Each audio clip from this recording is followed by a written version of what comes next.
The black waitress spent her last penny helping a frozen old lady on the street, unaware the woman was the mother of the Korean Mafia boss. February in Chicago was brutal. The kind of cold that cut through layers of clothing like they were tissue paper, that turned breath into clouds of frost, that made every step outside feel like a small act of defiance against nature itself. Megan Clark had lived here for 3 years now, and she still wasn't used to it. Wasn't sure she'd ever be. 26 years old, working the closing shift at Sullivan's Diner on the South Side, walking home because she'd sold her car last month when rent came due and her bank account came up short. The bus had stopped running an hour ago. Budget cuts, they said, like poor people didn't need to get home after 10 p.m. So she walked, bundled in a coat that was warm enough for Atlanta, but laughable for Chicago, counting the blocks until she could collapse in her studio apartment. 5 blocks. Just 5 more blocks, and she'd be home. Could make ramen with the last packet in her cupboard, could wrap herself in every blanket she owned, could try not to think about the fact that her bank account had exactly $12.37 until Friday's paycheck. The street was empty. Everyone with sense was inside, huddled against the cold. Wind howled between buildings, carrying snow that stung Megan's face like tiny needles. She pulled her inadequate coat tighter and kept walking, head down, focused on putting one foot in front of the other. That's when she saw her. An elderly woman sitting on a bus stop bench, no coat, just a thin cardigan over what looked like nice clothes. The kind you wore to dinner parties, not to freeze to death on Chicago street corners. She sat perfectly still, hands folded in her lap, and even from 20 feet away, Megan could see she was shaking. Every instinct screamed at Megan to keep walking. It was freezing. She was exhausted. She had $12 to her name and 4 days until payday. Getting involved with a stranger's crisis would only complicate her already precarious life. But Megan's feet stopped anyway, because she'd been raised better than to walk past someone who needed help, even when helping was the last thing she could afford to do. "Ma'am," Megan approached slowly, keeping her voice gentle. "Are you okay?" The woman looked up, and Megan's breath caught. She was Korean, maybe 65 or 70, with elegant features and eyes that were sharp despite the obvious cold affecting her, and she was trembling so badly her teeth chattered. I'm fine," the woman said, English heavily accented but clear. "Just resting, waiting for bus." "Ma'am, the buses stopped running an hour ago, and you're freezing." Megan crouched down to her level, getting a better look. The woman's lips had a bluish tint. Her fingers were white where they gripped each other. This wasn't just cold. This was hypothermia territory. "I didn't know. I thought—" The woman's voice trailed off, confusion clouding her eyes. "I had wallet. I had money for cab, but I can't find it. I looked everywhere, but it's gone." Megan's social work training kicked in. Assess the situation, identify the crisis, determine intervention. "Where do you live? Can I call someone for you?" "My son. I should call my son." The woman fumbled for a phone that wasn't there, patting pockets with increasing distress. "But my phone was in my wallet. Everything was in my wallet." Okay, it's all right. Let's figure this out." Megan pulled out her own phone. Ancient cracked screen, but it worked. "What's your son's number?" The woman stared at the phone, then at Megan, then back at the phone. I can't remember. It's in my phone. I never memorized." Tears welled in her eyes and she looked suddenly fragile. Lost. "I'm sorry, I'm so stupid. I should have memorized it." "You're not stupid. Nobody memorizes numbers anymore." Megan sat on the bench beside her, mind racing through options. "What about your address? If I can get you home, your son will be there, right? Penthouse, downtown, the woman's brow furrowed. "I can't remember the name. The tall building with the doorman. Kim knows me. Kim will let me in." Downtown. That was at least 30 blocks away. Maybe more. And a penthouse meant this woman came from money, serious money. But without ID, without a way to prove who she was, no doorman was letting anyone in at this hour.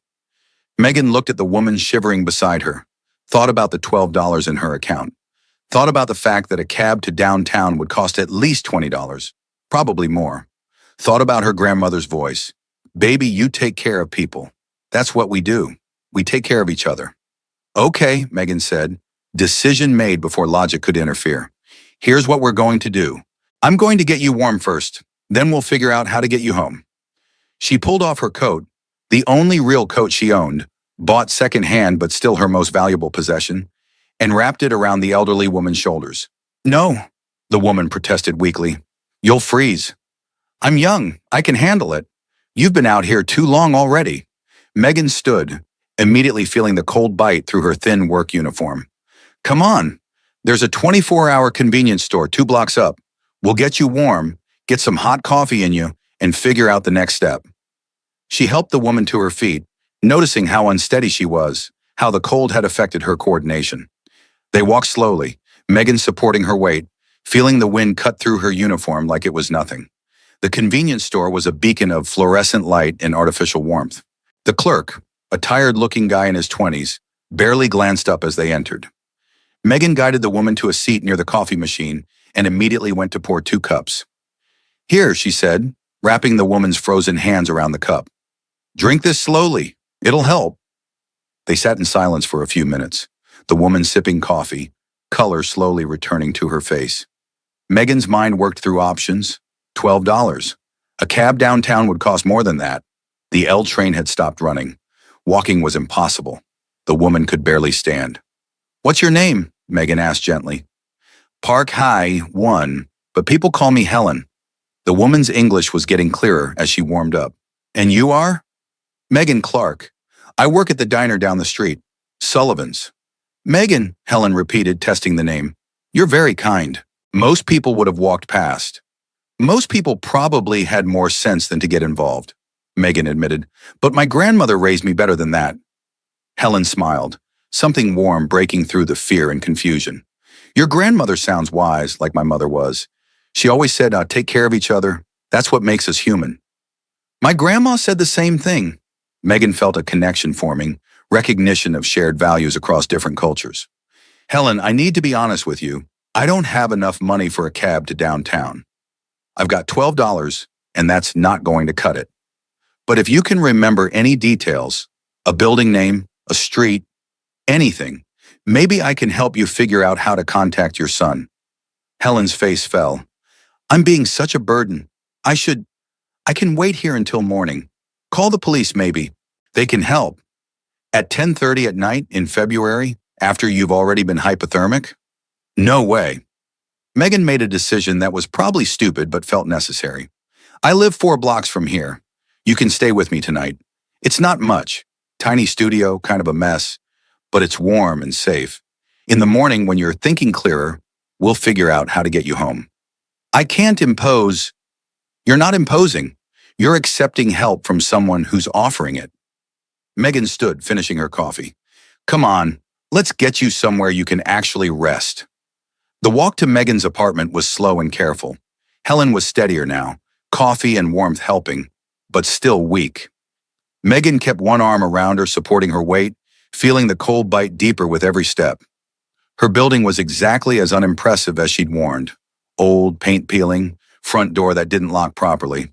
They climbed 4 flights of stairs, Helen breathing hard by the 3rd floor, and finally reached Megan's studio. Home sweet home, Megan said with forced cheer, unlocking the door to reveal her tiny world. 1 room serving as bedroom, living room, and kitchen. Bathroom barely bigger than a closet. Second-hand furniture and thrift store decorations, trying to make it feel like more than just poverty with walls. But it was clean, and warm, and safe. Sit, Megan instructed, guiding Helen to the only comfortable chair. A worn armchair Megan had rescued from a curb. I'm going to make you some tea, get you some real food. She busied herself in the kitchen area, hyper-aware of how little she had to offer. The cupboards were basically empty. 1 packet of ramen, some tea bags, a can of soup that was probably expired. The fridge held milk that was questionable and some leftover rice from 3 days ago. Megan heated the soup, made tea, brought both to Helen along with the warmest blanket she owned. It's not much, but it's hot. Helen accepted it with trembling hands, and when she looked up at Megan, there were tears in her eyes. Why are you doing this? You don't know me. I could be anyone. You're someone who needed help. That's all that matters. Megan sat on the floor back against the bed. My grandma used to say that we're all just 1 bad day away from needing kindness from strangers. Today was your bad day. Tomorrow might be mine. Your grandmother raised you well. She tried. Died 2 years ago. But I like to think she'd be proud. The familiar ache of loss settled in Megan's chest. Anyway, you eat that soup, drink that tea, and we'll figure out the rest tomorrow. I feel like I should tell you something, Helen said quietly, about who I am. So you understand? Unless it affects whether you're safe to have in my apartment, it can wait until morning. Megan smiled tiredly. Right now, you're just Helen, someone who had a really bad night and needed help. The rest doesn't matter. But Helen shook her head. It matters because my son, when he finds out what happened, when he discovers I was lost and alone and you helped me, he'll want to thank you properly. And I need you to understand that his gratitude can be overwhelming. Something in her tone made Megan pay attention. Your son is protective, very, and powerful. And sometimes his way of showing gratitude can be intimidating to people who don't know him. Helen's expression was complicated, love and worry mixing. But he's a good man. Under all the reputation, under everything people say about him, he's good. Helen, I appreciate the warning, but honestly, I'm not worried about your son thanking me. I'm just glad you're safe. Megan stood, stretching muscles that ached from the long shift and the stress. You can have the bed. I'll take the floor. Absolutely not. This is your home. And you're my guest. Plus, I'm 26 and used to sleeping on floors from college. You need the bed more than I do. She pulled out extra blankets, made a nest on the floor that would be uncomfortable but survivable. No arguments. Get some sleep. We'll sort everything out in the morning. Helen looked like she wanted to protest, but exhaustion was winning. She finished her soup, let Megan help her to the bed, and within minutes was asleep. The deep, heavy sleep of someone who'd pushed their body past its limits. Megan lay on her makeshift bed on the floor, staring at the ceiling, replaying the night's events. She'd just spent her last bit of financial security on coffee for a stranger, had brought someone she didn't know into her home, had given up her bed and her coat and her peace of mind. Her checking account now had exactly $2.37 after buying that coffee. Friday's paycheck felt impossibly far away. But looking at Helen sleeping peacefully, no longer shaking with cold, no longer lost and afraid, Megan couldn't bring herself to regret it. You better be proud of me, Grandma, she whispered into the dark. Megan woke to the smell of food cooking. For a moment she was confused. She didn't have food to cook. Then memory returned. Helen, the frozen woman. The impossibly kind but financially stupid decision to help. She sat up, muscles protesting from a night on the floor, and found Helen in her tiny kitchen area, somehow making breakfast from ingredients that shouldn't exist. Where did you get food? Megan asked, voice rough with sleep. Helen turned, looking remarkably better after a night's sleep. I found rice, some eggs in the back of your refrigerator that were still good. And I walked to the convenience store this morning and asked if they would let me borrow against a promise of repayment. The boy from last night was kind. He gave me basics. You told a convenience store clerk you'd pay him back later and he just believed you? Helen's smile was mysterious. I can be very persuasive when necessary, and I promised I would have my son repay him within hours. Something about the way I said it must have been convincing. Megan had a feeling there was more to that story, but her stomach growling interrupted further questions. Well, whatever you did, that smells amazing. They ate together. Simple Korean breakfast food that Helen had improvised from almost nothing. And it was delicious, warm, and comforting in a way that made Megan's tiny apartment feel less like poverty and more like home. I need to call my son, Helen said as they finished eating. Can I use your phone? Of course. Megan handed it over, watching as Helen dialed a number with steady fingers. Clearly her memory was back. The conversation was in rapid Korean, Helen's voice shifting between relief and what sounded like apologetic explanation.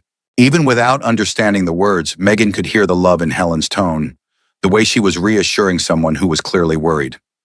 Helen hung up, handed the phone back. He's coming. He'll be here in 20 minutes. He wants to thank you personally. He doesn't need to do that. I'm just glad you're safe. Megan, Helen said seriously, taking her hand, you saved my life last night. I was hypothermic, losing coherence. Without your help, I would have frozen to death on that bench. My son understands that, and he wants to express his gratitude properly.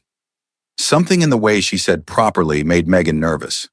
Helen, I really don't need anything. I just did what anyone should do. But you're the one who did it, not anyone else. You. Helen's grip tightened. Please let him thank you. It's important to him. To both of us. Megan couldn't exactly refuse. So she nodded, trying not to think about how she looked. Still in yesterday's work uniform, hair a mess, apartment tiny and shabby. 20 minutes later, exactly on time, there was a knock on her door. Megan opened it, and her breath caught. The man standing in her doorway was stunning. Tall for a Korean man, maybe 6'1", dressed in an expensive coat over a perfectly tailored suit, with sharp features and dark eyes that immediately found his mother and flooded with relief. 28, maybe 30, with the kind of presence that commanded attention without trying. "Iyama," he said, moving past Megan like she wasn't there, going straight to Helen and pulling her into a tight embrace. He spoke in rapid Korean, checking on her, Megan assumed, making sure she was really okay. Helen responded, patting his back in that universal mother gesture of reassurance, and Megan stood awkwardly by the door, feeling very much like an intruder in her own home. Finally, the man pulled back, checked his mother over with critical eyes, then turned his full attention to Megan, and the intensity of his gaze made her feel pinned, cataloged, assessed in ways that were both intimidating and oddly thrilling. "You're Megan Clark," he said, English perfect, voice deep and controlled. "You found my mother last night, freezing on a bus bench, and you helped her." Yes, she needed help. Anyone would have done the same." "No," he said flatly. "They wouldn't have. Most people walk past her. Security footage from the convenience store shows at least 15 people saw her and kept walking before you stopped." Security footage. He'd already checked security footage. Megan filed that away as interesting and slightly concerning. "Well, I stopped. She needed help. It's what you do." Megan crossed her arms, suddenly defensive under his scrutiny. "You gave her your coat, bought her coffee with money you clearly don't have to spare, brought her to your home, gave her your bed, kept her safe through the night." He took a step closer, and Megan's heart rate kicked up. "Why?" "Because she's a person who needed help. That's reason enough." Something shifted in his expression.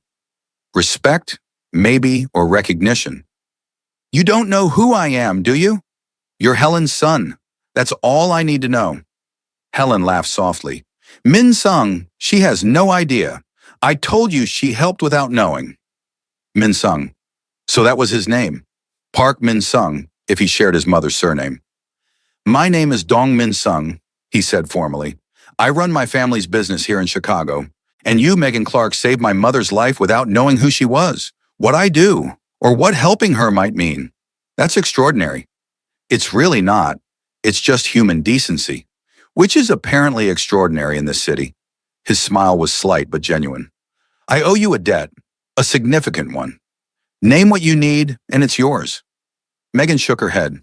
"I don't need anything. Your mom is safe. That's all that matters. You're standing in an apartment that costs you more than you can afford, wearing a uniform from a job that barely pays you enough to survive, and you spent your last money buying my mother coffee." He said it without judgment, just facts. "Let me help you. It's the least I can do." "How do you know what I can afford?" "Because I did my research. In the 20 minutes it took to get here, I learned everything about you, Megan Clark. 26 years old, social work degree from University of Illinois. Working as a waitress at Sullivan's Diner because nonprofit jobs don't pay enough to live on. $73,000 in student loan debt. Behind on rent by 2 months. Sold your car last month to make ends meet." Anger flashed through Megan. "You investigated me?" "I investigate everyone who enters my mother's life. It's necessary." He said it matter-of-factly, like privacy violation was just standard procedure. "But what I found only makes me more grateful. You have nothing, and yet you gave everything to help her." "I'm not looking for a reward." "I know. That's why I want to give you one." Min Sung pulled out a card, held it out. "This is my private number. Call me when you're ready to discuss how I can properly thank you. And Megan?" His eyes held hers. "I always repay my debts. Always," and he turned back to his mother, spoke in Korean, arranging to take her home, Megan assumed, and Helen hugged Megan tightly. "Thank you," she whispered in English, "for seeing me, for helping. You're special, Megan Clark. My son sees it too." Then they were gone, expensive car waiting downstairs, leaving Megan alone in her tiny apartment with a business card and a head full of questions. She looked at the card. Simple, elegant, embossed lettering, Dong Min, sung with a phone number.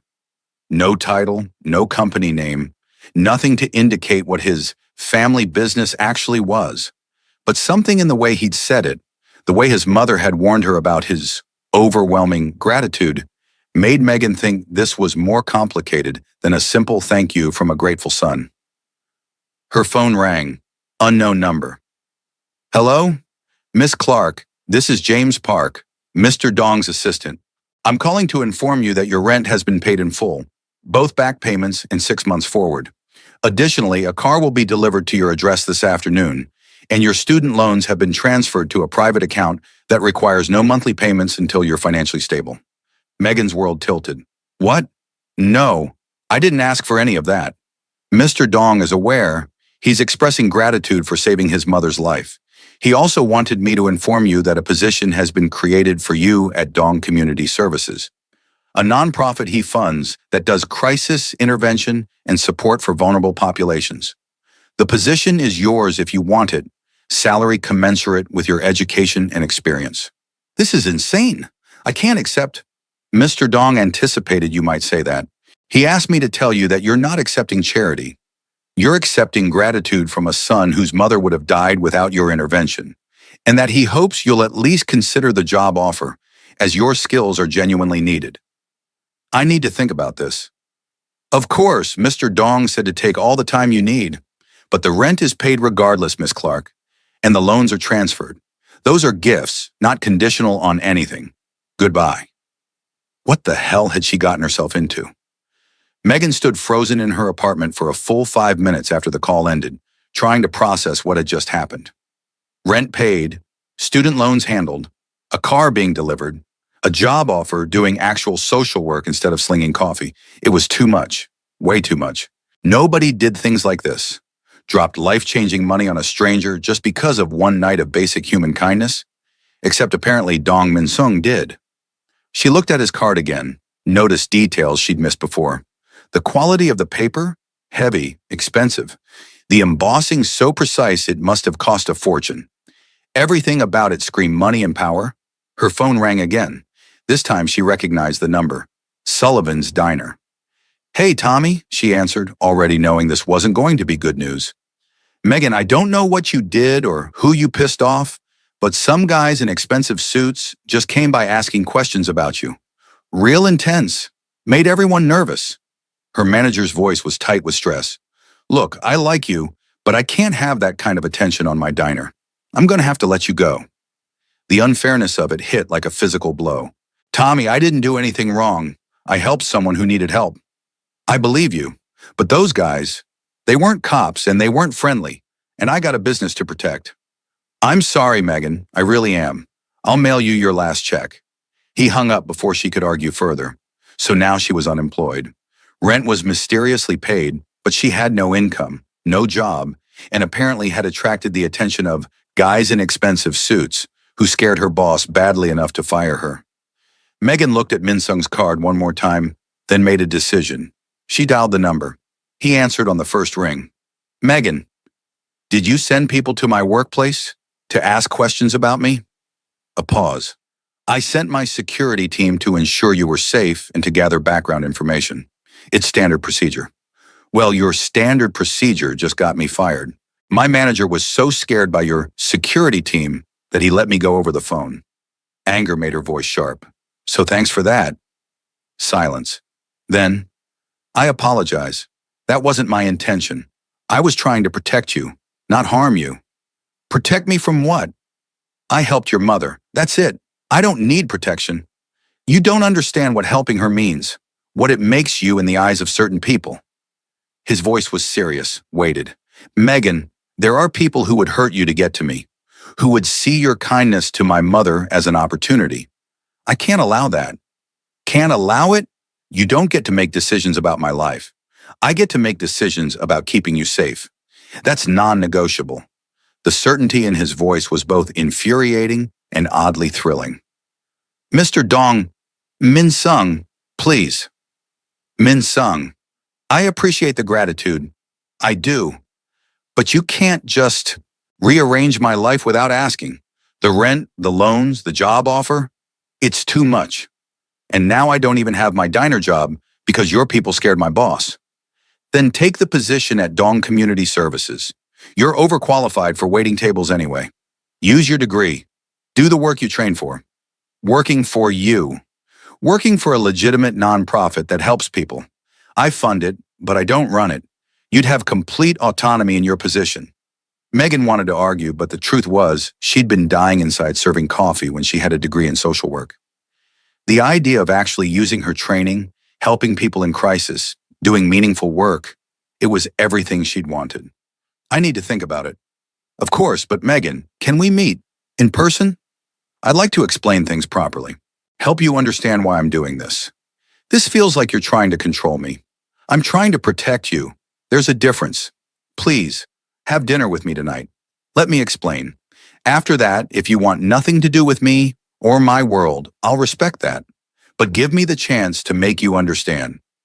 Every logical part of Megan's brain screamed to say no. This man was clearly involved in something dangerous. His family business wasn't legitimate. The expensive suits, the security team, the way his mother had warned about his overwhelming gratitude all pointed to organized crime. But there was something in his voice, not just concern, but genuine care, and the memory of how he'd held his mother, the relief in his eyes when he'd seen she was safe, that had been real. One dinner, Megan heard herself say, somewhere public, and Min Sung, no more surprises, no more investigating me or rearranging my life. If we're going to have any kind of conversation, it needs to be honest. Honest, I can do honest. He sounded relieved. Tonight, 7 p.m. I'll send a car. I'll meet you there. Just text me the address. You don't have a car anymore. Then I'll take a cab. I'm not showing up in a car you sent. I need some independence here. A pause, then what might have been a smile in his voice. You're very stubborn. You're very pushy. 7 p.m. Text me the address. She hung up before he could argue, then immediately wondered if she'd just made a huge mistake. The restaurant was in River North, upscale but not ostentatious, the kind of place where deals were made over excellent food and better wine. Megan arrived exactly at 7, having used nearly her last money to pay for a cab, wearing the only nice dress she owned and feeling completely out of place. Min Sung was already there, standing when he saw her, and Megan's breath caught. He wore a dark suit, perfectly tailored, and when he smiled, genuine warmth breaking through his serious expression. He was devastating. Megan, thank you for coming. I'm here for answers, not for whatever this is. She gestured at the elegant private booth he'd secured. Then let me give you answers. He waited until she was seated before sitting across from her. What do you want to know? Let's start with the obvious. What's your family business? Min Sung studied her for a long moment, then said simply, my family controls significant operations in Chicago's Korean community. Import-export, real estate, entertainment venues. Some of it's legitimate, some exists in gray areas, and yes, some of it crosses legal lines. You're telling me you're a criminal. I'm telling you I run an organization that operates outside traditional legal frameworks, but we also protect our community, provide resources, support businesses that wouldn't survive otherwise. His voice was steady, unapologetic. It's complicated. That's one word for it. Megan leaned back. And your mother? Does she know what you do? She knows everything, hates parts of it, accepts others, loves me despite all of it. Something painful crossed his face. My father built this organization. When he died 4 years ago, the responsibility fell to me. I've been trying to transition us toward completely legitimate operations, but change takes time. And in the meantime, you do what? Hurt people? Intimidate them? I protect my people. I make sure our community is safe. Sometimes that requires methods that aren't strictly legal. He held her gaze. I won't lie to you, Megan. I've done things I'm not proud of, but everything I do is for a reason. That's what everyone says to justify bad choices. Perhaps, or perhaps sometimes the world isn't as black and white as we'd like it to be. He leaned forward. You studied social work. You did internships in crisis intervention. Tell me, Did you always find that the legal system protected the people who needed it most? The question hit uncomfortably close. Megan had seen too many cases where the law failed vulnerable people, where bureaucracy got in the way of actual help, where people fell through cracks because they didn't fit neat categories. No, she admitted, the system fails people all the time. But that doesn't mean operating outside it is the answer, doesn't it? If the system fails, someone has to fill that gap. In our community, that someone is my family. His voice was passionate now, controlled fire. We provide jobs when legal businesses won't hire immigrants. We protect families from exploitation. We fund programs that help people the government ignores. Is that criminal? If you're breaking laws to do it, yes. Laws written by people who've never had to survive the way we have. Laws that protect the powerful and ignore the vulnerable. He sat back. I'm not asking you to agree with everything I do. I'm asking you to understand why I do it. Megan wanted to argue, but she'd seen enough of the world to know he wasn't entirely wrong. The system did fail people, and sometimes the people who helped most weren't the ones following every rule. Why are you telling me all this? Why be honest? Because you deserve honesty. And because, he paused, choosing words carefully, because from the moment I walked into your apartment and saw how you'd taken care of my mother, not knowing who she was, not expecting anything, I knew you were someone special, someone I wanted in my life, and that means being honest about who I am. Heat flooded Megan's cheeks. You don't know me. I know you gave your last money to help a stranger. I know you brought someone you didn't know into your home because she needed safety. I know you worked a job you hated to stay afloat while your real passion sat unused. His eyes were intense. I know you're the kind of person who sees people in crisis and helps, even when it costs you everything. That's not special. That's just being decent. It's extraordinary. And Megan, I want to know more. Want to understand what shaped you into someone so determined to help others. Want to figure out if what I felt when I saw you could become something real. What you felt. Recognition. Connection. The sense that I'd found someone who might actually understand the contradiction of trying to do good through methods that aren't always good. He reached across the table, and Megan let him take her hand. I'm not a good man, but I want to be better. And something about you makes me believe that's possible. Megan should have pulled her hand away, should have stood up and walked out, should have protected herself from whatever dangerous attraction this was. Instead, she found herself saying, tell me about your mother, how she ended up lost last night. Relief flooded Min Sung's features. She was at a charity event downtown, one of her women's organizations. She does a lot of work with immigrant families, helping them adjust, providing resources. She left early, wasn't feeling well, and decided to take a cab home rather than wait for her driver. And someone stole her wallet? We're still investigating. It's possible it was random theft. It's also possible it was targeted, someone knowing who she was, taking advantage of a vulnerable moment. Do you have enemies who would target your mother? Yes, which is why I'm so grateful you found her first. If someone with less kind intentions had... He didn't finish, but Megan heard the fear underneath. She's safe now. That's what matters. Because of you. His thumb brushed across her knuckles. Megan, I know this is complicated. I know I've disrupted your life without permission. But please consider the job offer. Not because of me, but because you're genuinely needed. Dong Community Services does real work helping real people. Your skills would make a difference. And if I take it, what does that mean for this? She gestured between them. This, whatever this becomes, is separate from work. The job is yours because you're qualified and we need you. Anything personal between us develops on its own terms. No pressure, no expectations. You're very good at saying the right things. I'm good at being honest. There's a difference. He smiled slightly. Take the weekend. Think about it. Visit the center, meet the staff, see what we do. Then decide. If you say no, I'll respect that. But Megan, I really hope you say yes. They talked through dinner. 3 courses that Megan barely tasted. Too caught up in conversation that ranged from serious to surprisingly funny.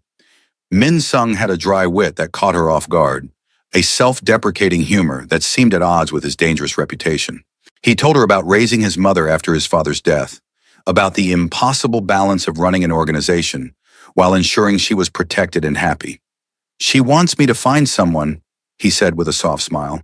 Get married, have children, give her grandchildren. But my world isn't exactly conducive to normal relationships. Have you tried? Dating, I mean. A few times. But women either run when they learn what I do, or they're attracted to the power and money rather than me. He looked at her directly. You're the first person who's treated me like a regular person while knowing exactly who I am. Maybe because I don't care about your power or money. I care about whether you're good to your mother and honest with me. Then you care about the things that actually matter. His smile was warm. My mother likes you, by the way. She called me earlier, said you were exactly the kind of person she'd been praying I'd meet. She barely knows me. She knows you saved her life without hesitation. She knows you gave up everything to keep her safe. That's all she needs to know. He paused. She'd like to see you again. Properly thank you herself. Would you be willing to have tea with her this weekend? Min Sung, no strings attached, just tea. She wants to get to know the woman who helped her. And honestly, having my mother's approval means everything. If she likes you, which she clearly does, that's significant. Megan found herself agreeing, even as a voice in her head screamed that she was getting in too deep. But Helen had been kind, genuine, and Megan genuinely wanted to make sure she was okay. The evening ended too soon. Min Sung walked her outside where his car waited, a different one from this morning, equally expensive. Let me drive you home, he offered. It's late, and this neighborhood is fine. I can take a cab. Megan, please. I know you value independence, and I respect that. But let me do this. Let me know you got home safely. Something in his voice made her relent. She climbed into the car, and Min Sung settled beside her, maintaining careful distance but present. The drive passed in comfortable silence. When they reached her building, Min Sung walked her to the door. Thank you, he said, for giving me this chance, for listening, for not running when I told you the truth. I'm still processing the truth, Megan admitted, still trying to figure out if this is smart or the stupidest thing I've ever done.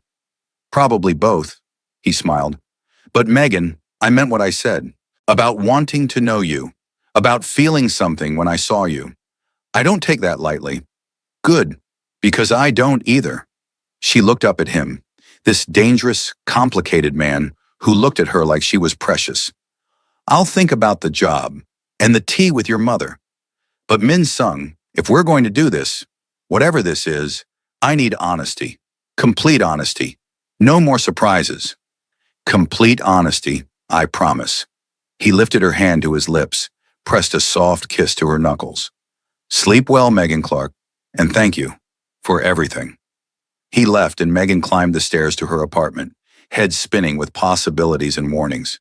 She shouldn't see him again, shouldn't even consider his job offer, should put distance between herself and this world before she got in too deep. But as she lay in bed that night, she kept seeing Min Sung smile, kept hearing the genuine gratitude in his voice, kept thinking about the possibility of doing work that mattered, of being more than just a waitress marking time. Her phone buzzed. A text from Min Sung. Thank you for tonight. Sleep well. MS simple, sweet, completely devastating to her resolve. Megan typed back, thank you for dinner and for being honest. That means something. His response came immediately. Everything I told you was true, including the part about wanting to know you better. I'll wait as long as you need. Megan set her phone down, stared at the ceiling, and wondered if she was falling for someone who could either save her or destroy her. Time would tell. The next morning, Megan made a decision. She was going to visit Dong Community Services, see what they actually did, meet the people who worked there, not because she'd decided to take the job, but because she needed to understand what she was considering. The center was in a renovated building in Chicago's Koreatown, 3 stories, modern but welcoming, with accessibility features and signs in multiple languages. Inside was bustling activity, families in the waiting area, staff members moving with purpose, the organized chaos of a place that actually helped people. Can I help you? A young Korean woman approached with a warm smile. I'm Jennifer Park, the assistant director. I'm Megan Clark. I was told to come by and see the facility. Jennifer's eyes lit up. Oh, you're Megan. Mr. Dong said you might visit. Welcome. Let me show you around. The tour was impressive. The ground floor housed drop-in services, legal aid, housing assistance, job placement, all available without appointments or complicated intake processes. We serve about 300 families a week, Jennifer explained. Most are recent immigrants or people who've fallen through cracks in the traditional system. The second floor held counseling rooms, meeting spaces, and a large community room where a group therapy session was in progress. Crisis intervention and ongoing support, Jennifer said. We have therapists on staff, but we're desperate for someone with your specific background, someone who understands trauma and crisis response. The third floor was administrative offices and a library with resources in multiple languages. And in the corner was an empty office with windows overlooking the street. This would be yours, Jennifer said, opening the door. If you decide to join us. Mr. Dong was very specific that you should have the best office in the building. Megan walked in, imagining it. Her space, her program, a chance to build something that actually helped people. What's it like, she asked. Working for Min Sung? Jennifer's expression was thoughtful. Honestly, he's the best boss I've ever had. He funds us completely, never interferes with operations, trusts us to do our jobs, and he genuinely cares about the staff, about the families we serve. This isn't a tax write-off for him. It's personal. Because of his mother? Partly. Mrs. Park does a lot of volunteer work here, but also because Mr. Dong remembers what it's like to struggle. His family came here with nothing, built everything from scratch. He hasn't forgotten that. They spent another hour discussing the position, responsibilities, salary, benefits. Everything was generous, professional, exactly what Megan had hoped for when she'd gotten her degree. Think about it, Jennifer said as Megan prepared to leave.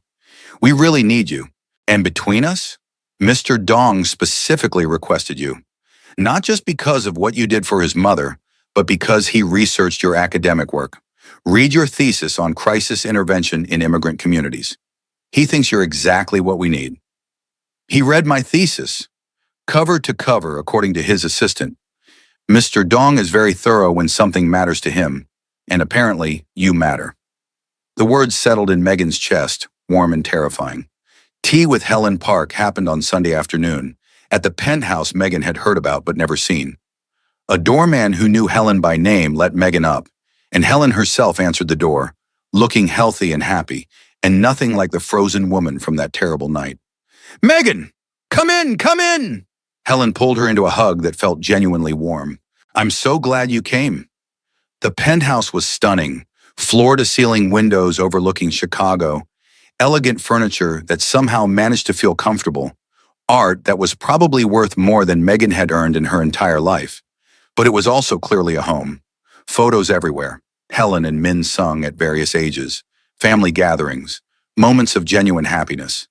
This wasn't just a show place. People lived here, loved here.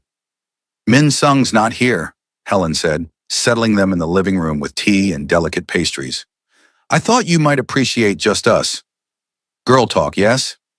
Girl talk, Megan agreed, relieved and maybe slightly disappointed. They talked for hours. Helen told her about her life, coming to America with her husband 30 years ago, building a business from nothing, raising Min Sung in two cultures. It wasn't easy, she admitted. My husband's work was dangerous, but he provided for us, made sure Min Sung had every opportunity. Min Sung said you didn't approve of everything his father did. I didn't. I don't. Helen's expression was complicated, but I understood it. When systems fail you, when you're treated like you don't matter, you find other ways to survive. My husband did what he thought was necessary. Min Sung is trying to do better. Is he? Doing better? He's trying, transitioning the business toward legitimate operations, funding community programs, building things that actually help people. Helen reached over, took Megan's hand. He's a good man caught in a difficult situation, and I hope, meeting you might help him see a different path.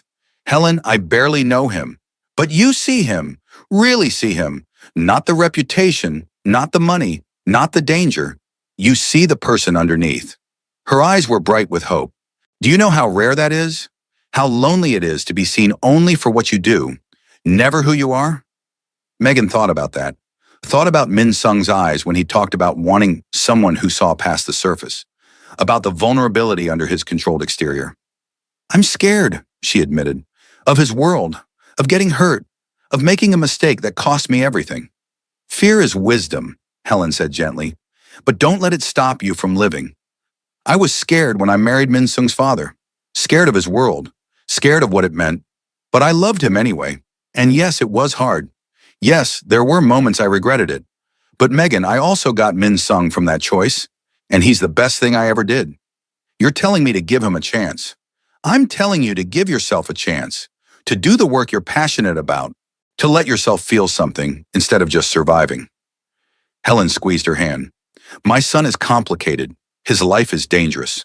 But he's also kind, loyal, and so desperately lonely. And I think you might be exactly what each other needs. They talked until evening, and when Megan finally left, Helen hugged her tightly. Whatever you decide, thank you. For saving me. For seeing Min Sung as more than his reputation. For being exactly who you are. Megan made her decision on Monday morning. She called Jennifer Park at Dong Community Services and accepted the position.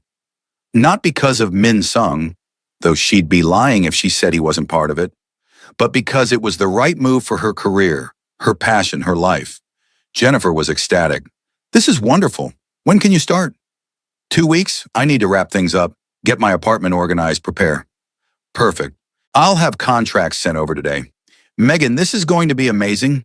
You're going to do incredible work here. After the call, Megan sat in her apartment. Rent paid, student loans handled, life suddenly stable in a way it hadn't been in years, and felt something she'd almost forgotten. Hope. Her phone rang. Min Sung. She'd been expecting this call since Jennifer probably told him immediately. Congratulations, he said, voice warm. Jennifer tells me you accepted. I did. The work is important, and I'm qualified. It made sense. It made sense, he repeated, and she could hear the smile. Nothing to do with wanting to stay in Chicago? Near certain people? Don't push your luck. I wouldn't dream of it. A pause. Megan, I'm proud of you for taking the risk, for believing this could work, and I promise you won't regret it. I'm holding you to that promise. Good. Now there's something else. My mother's birthday is next weekend. She's having a small gathering, family, close friends. She asked me to invite you, and before you say no, she specifically said she wants you there. Her words, invite that wonderful girl who saved my life. I want to celebrate with her. Megan smiled despite herself. Your mother is very persuasive. She is. So is that a yes? It's a maybe. Text me details and I'll think about it. I'll take a maybe. His voice dropped, became more intimate.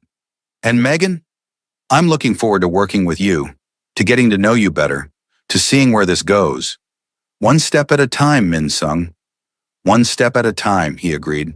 But I'm an optimist. And something tells me those steps are leading somewhere good. They hung up and Megan looked around her apartment, at the life she'd built from nothing, at the future that suddenly looked brighter than it had in years. She'd spent her last penny helping a frozen old lady on a bus bench. And somehow that single act of kindness had changed everything, had given her a job she loved, a connection to people who valued her, and maybe, just maybe, the beginning of something that could be extraordinary, one step at a time. But those steps were definitely leading somewhere. And for the first time in years, Megan was excited to find out where. Helen's birthday party was everything Megan had feared, and nothing like she'd expected. The penthouse was filled with people, Korean families, business associates, friends who clearly loved Helen, and everyone was warm and welcoming. Min Sung stayed close, but not oppressively so, introducing her to people, making sure she felt included. And Helen was radiant, pulling Megan into conversations, introducing her as the wonderful young woman who saved my life. You're making me sound like a superhero, Megan protested. You are a superhero, Helen insisted, and Min Sung knows it. Look at how he watches you. Megan glanced over and found Min Sung across the room, eyes on her, expression soft with something that made her breath catch. Later on the balcony overlooking the city, Min Sung found her alone. Thank you for coming, he said, standing beside her. It means everything to my mother, and to me. Your mother is incredible. Everyone here clearly loves her. She's the heart of our family, always has been. He turned to face her. Megan, I know this is complicated. I know my world is dangerous and my life isn't what you probably imagined for yourself. But I need you to know, I'm serious about this. About you. We barely know each other. Then let's change that. Let me take you on actual dates. Let me show you who I am when I'm not being the head of a criminal organization. Let me prove that underneath everything, I'm just a man who wants to be with an extraordinary woman. Megan looked at him, this complicated, dangerous man who looked at her like she was his whole world. Okay, she said softly, let's try.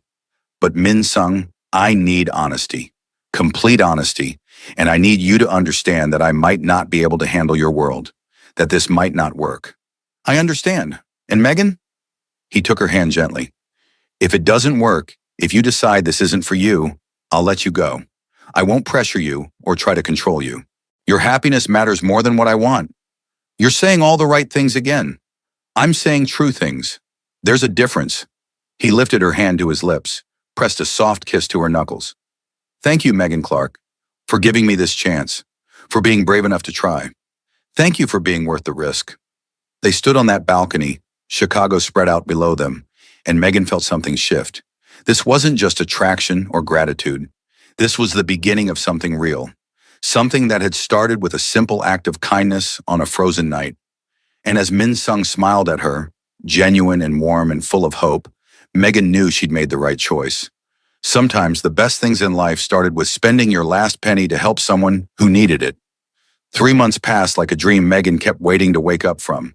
She started at Dong Community Services, threw herself into building the Crisis Intervention Program, and discovered that doing work she loved made every day feel purposeful in a way she'd almost forgotten was possible. And Min Sung courted her properly. Not with expensive gifts, though those appeared anyway, much to her protests, but with time. Dinners where they talked for hours. Walks through Chicago neighborhoods where he showed her the community he was trying to protect. Quiet evenings at Helen's penthouse where the three of them cooked together and laughed like a family. You're different with her, Helen observed one night when Megan was in the kitchen. Min Sung was on the phone in the other room, voice sharp with authority as he handled some business crisis. Softer, happier, more like the boy I remember before his father died.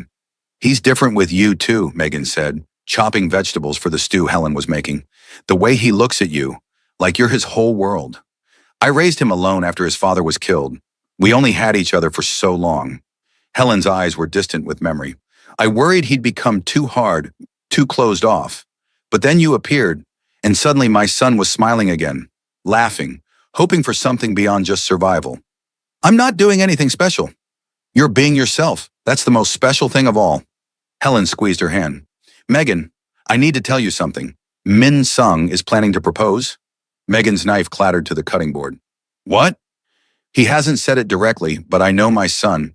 He's been looking at rings, asking about what I think you'd like, planning something romantic. Helen's smile was knowing. And before you panic, I'm telling you this because I think you should be prepared, not surprised. Helen, we've only been together 3 months. And how long did you need to know he was special? To feel something you've never felt before? Helen's voice was gentle but firm. Time is a construct, Megan. Connection is real. And what you two have, that's real. Megan's heart raced. Marriage. To a man who ran a criminal organization. To someone whose world was dangerous and complicated and nothing like what she'd imagined for herself. But also to someone who made her laugh. Who listened when she talked about her work. Who looked at her like she was precious. Who was trying every day to be better than his circumstances. I don't know if I can say yes, she admitted quietly. His world is so dangerous, Helen. What if something happens to him? What if I end up like you, raising a child alone because the man I love got killed? What if you spend your whole life playing it safe and miss out on the greatest love you'll ever know? Helen countered. Megan, I won't lie to you. Marrying into this family is hard. It's scary. There are nights I don't sleep, worrying about Min Sung. But I also wouldn't trade the years I had with his father for anything. And I wouldn't trade watching Min Sung become the man he is, a man who's trying to be better because he found someone worth being better for. Min Sung returned before Megan could respond, but Helen's words stayed with her through dinner, through the evening, through the drive home. At her building, she still kept her apartment, even though she spent most nights at Min Sung's place. He walked her to the door as always. You're quiet tonight, he observed. Everything okay? Just thinking. Megan looked up at him. Min Sung, where do you see this going? Us, I mean. He studied her carefully. Do you want the polite answer or the honest one? Always honest. I see marriage, children, growing old together, building a life that's more than just my family's business. His voice was steady, certain. I see you as my wife, Megan, as the mother of my children, as the person I come home to every night for the rest of my life. That's terrifying. I know, but it's also true. He cupped her face gently. I'm not asking you to decide tonight, but Megan, I need you to know, this isn't casual for me. You're not just someone I'm dating. You're my future, if you'll have me. Your mother told me you're planning to propose. Min Sung laughed, surprised and rueful. She wasn't supposed to tell you. I had this whole plan. I'm glad she did, because Min Sung, I need to think about this. Really think about what it means to marry you, to be part of your world. Something shifted in his expression. Fear, maybe, or worry. And I'm not saying no, but I'm not saying yes yet either. I need time to figure out if I can handle everything that comes with being your wife. Fair enough. He kissed her forehead softly. Take all the time you need. But Megan, I'm not going anywhere. And I'm not giving up on us. The proposal came 2 weeks later, and it wasn't what Megan expected. She was at the community center, running a group therapy session for domestic violence survivors, when Jennifer knocked on the door looking flustered. Megan, I'm so sorry to interrupt, but there's an emergency. Mr. Dong needs you at the hospital immediately. Fear spiked through her. What happened? Is he hurt? Is Helen? Just go. He said to tell you it's urgent. Megan grabbed her coat and ran. The hospital was 10 minutes away. Traffic was terrible. And by the time she burst through the emergency room doors, she was panicking. Min Sung was there, standing in the waiting area, perfectly fine and healthy, and Megan wanted to kill him. You're not hurt, she said flatly. No. Sorry for the scare. He took her hands. But I needed to show you something, and I needed you to see it without warning, without time to prepare your professional mask. What are you talking about? He led her through corridors, past nurses who smiled knowingly, into a private wing she'd never seen before. And there, in a large, beautifully decorated room, was a woman Megan recognized from her group therapy sessions. Megan! The woman, Sophie, was crying but smiling. Look what Mr. Dong did! The room was full of Sophie's belongings. Her children were there, safe and happy, and standing beside them was Sophie's mother, who Sophie had told Megan lived in Korea and whom she hadn't seen in 5 years. I don't understand, Megan said. Sophie's mother, Min Sung explained quietly. You mentioned in passing that Sophie was struggling because she had no family support here, that her mother couldn't afford to visit from Korea. So I arranged it, paid for her visa, her flight, her accommodations. She's staying for 3 months. Tears flooded Megan's eyes. Sophie was hugging her mother, both of them crying, and the children were laughing with joy. Why would you do this? Megan whispered. Because you care about Sophie. Because she needed help. Because I can. Min Sung turned her to face him. Megan, this is what our life could be. Using resources I have to help people you see. Building something good together. Making a real difference. This is manipulation. You're showing me what you want me to see. I'm showing you the truth. This is who I want to be with you. Not the criminal, not the dangerous man everyone fears. Just someone who uses what he has to help people who need it. He dropped to one knee right there in the hospital corridor, pulled out a ring that was beautiful but not ostentatious, and Megan's breath stopped. Megan Clark, you spent your last penny to save my mother without knowing who she was. You've shown me what it means to care about people more than power. You've made me want to be better than I am. His voice was steady despite the emotion in his eyes. I'm not a perfect man. My life is complicated and dangerous. But I love you. Completely. Irrevocably. And I want to spend the rest of my life proving that loving me isn't a mistake. Will you marry me? Megan looked at him. This impossible man who just reunited a mother and daughter because she'd mentioned it once. Who remembered details she barely remembered sharing. Who was kneeling in a hospital corridor proposing marriage while Sophie cried happy tears in the background. Your life is dangerous, she said. It is. I might end up widowed young. I'm doing everything I can to transition out, to make the business legitimate. It'll take time, but I'm committed. Your mother might be the only reason I'm saying yes. Min Sung smiled through tears that were forming in his eyes. I'll take it. Is that a yes? It's a terrified, probably stupid, definitely insane yes. She pulled him up and kissed him, feeling him smile against her lips. But yes, I'll marry you, Dong Min Sung. I'll marry you and probably regret it, and definitely love you anyway. He slipped the ring on her finger, lifted her off her feet, spun her around while Sophie cheered and nurses applauded, and Megan laughed through happy tears. Thank you, he whispered against her hair. Thank you for taking the risk, for believing we could work. Thank you for being worth the risk. They were married 4 months later in a ceremony that blended Korean tradition and Southern Baptist warmth. Megan's mother and aunts flew in from Atlanta, initially suspicious of this Korean man their baby was marrying, but won over by Min Sung's quiet respect and obvious love. He's good to you, Megan's mother said as they prepared for the ceremony. I can see it. The way he looks at you, like you're his whole world. He is. And Mama, I know his life is complicated, but he's trying to be better. For me. For us. That's all we can ask, that our partners try to be better. Her mother adjusted Megan's veil, eyes bright with tears. Your grandmother would be so proud. You found someone who values your kindness, who sees your strength. The ceremony was beautiful. Helen cried through the entire thing. Min Sung's voice shook when he said his vows. And when they kissed as husband and wife, Megan felt something settle in her chest, certainty that whatever came next, they'd face it together. The first year of marriage was an adjustment. Min Sung was true to his word about transitioning the business, but change was slow and dangerous. There were nights he came home tense with stress, mornings when his phone rang with crises that pulled him away. But there were also quiet evenings cooking together, weekends visiting Helen, moments of pure joy when they forgot about the dangerous world and just existed as husband and wife. I want a family, Megan said one night as they lay in bed. Children. But Min Sung, I'm scared. What if something happens to you? What if I end up raising them alone? Then you'll raise them the way my mother raised me, with strength and love and the certainty that their father loved them more than anything. He pulled her close. But Megan, I'm being careful. I'm building legitimate businesses, stepping back from dangerous operations. In 5 years, maybe less, I'll be completely clean. Promise? I promise.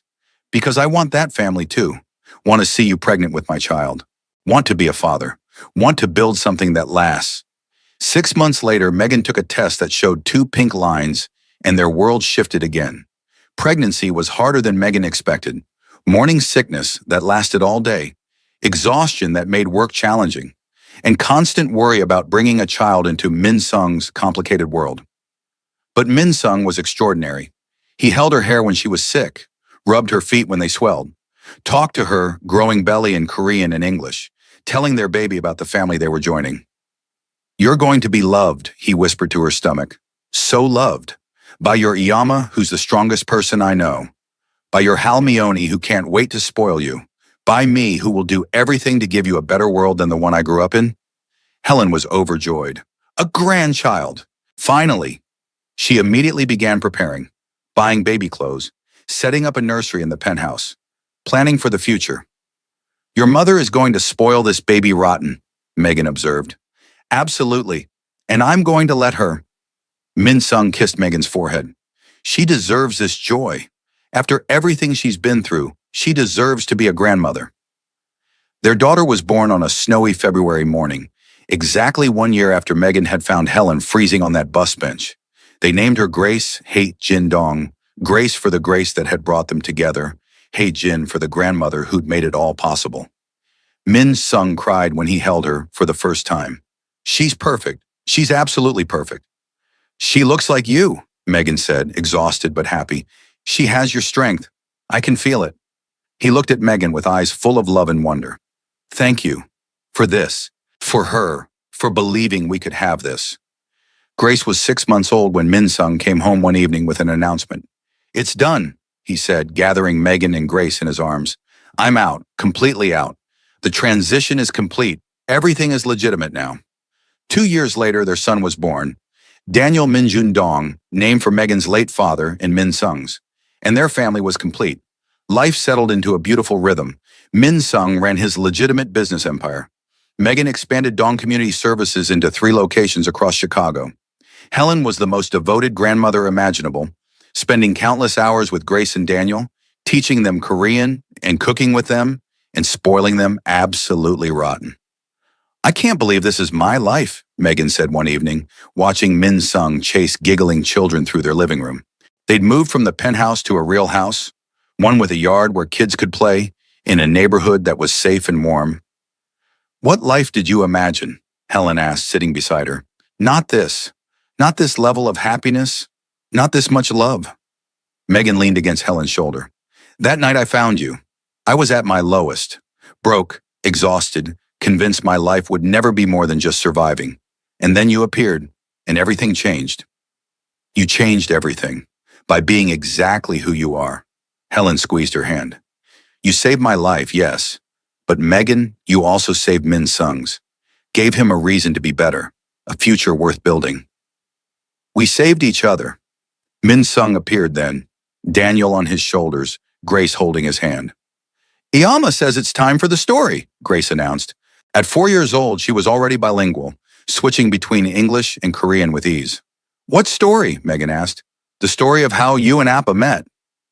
Grace climbed onto the couch between Megan and Helen. Halmione says it's a special story. Min Sung settled on the floor with Daniel, looking up at Megan with eyes full of love. It is special. Should we tell them? So they did.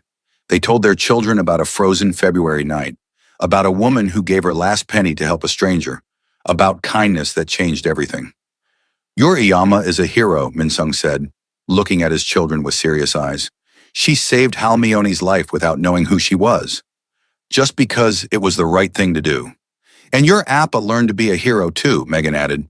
He decided to be better, to build a life worth living, to choose love over everything else. Grace looked between her parents with wide eyes. So you fell in love because Emma was kind? I fell in love because your karma is extraordinary, Min Sung corrected gently. Because she sees people who need help and doesn't walk away. Because she's brave and strong and taught me what really matters. And I fell in love because your Appa tried so hard to be better, Megan said. Because he loved his mother enough to change his whole life. Because underneath everything, he was good. That's romantic, Grace declared. Like a fairy tale. Better than a fairy tale, Helen said. Because it's real. And you too, Grace, Daniel, you're the happy ending that came from one night of simple kindness. That night, after the children were asleep, Min Sung found Megan on their bedroom balcony, looking at the Chicago skyline. Thank you, he said, wrapping his arms around her from behind. For what? For spending your last penny that night, for taking the risk, for believing I could be better than I was. He kissed her temple. For giving me this life, these children, this extraordinary family. I didn't give you anything. We built this together. You gave me hope. That was everything. He turned her to face him. I love you, Megan Dong. More than I thought it was possible to love someone.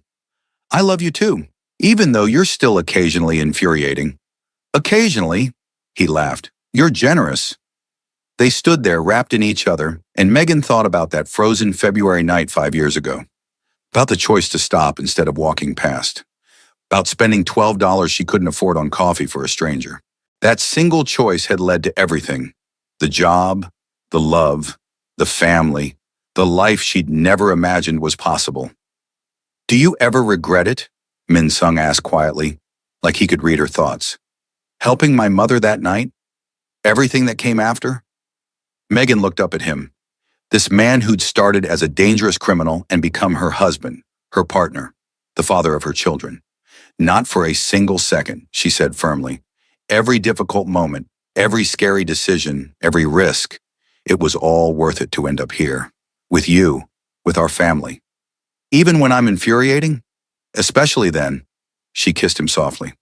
Because Min Sung, you're not perfect, but you're perfect for me. And that's all that matters. Inside, they could hear Grace singing Daniel to Sleep, a Korean lullaby Helen had taught her, slightly off-key but full of love. And standing on that balcony, with Chicago glittering below and their family safe inside, Megan understood something profound. Kindness wasn't just about the single moment of helping, it was about all the moments that followed, the ripples spreading outward, touching lives, building futures, creating love where there was none before. She'd spent her last penny to help a frozen old lady, and in return, she'd received everything.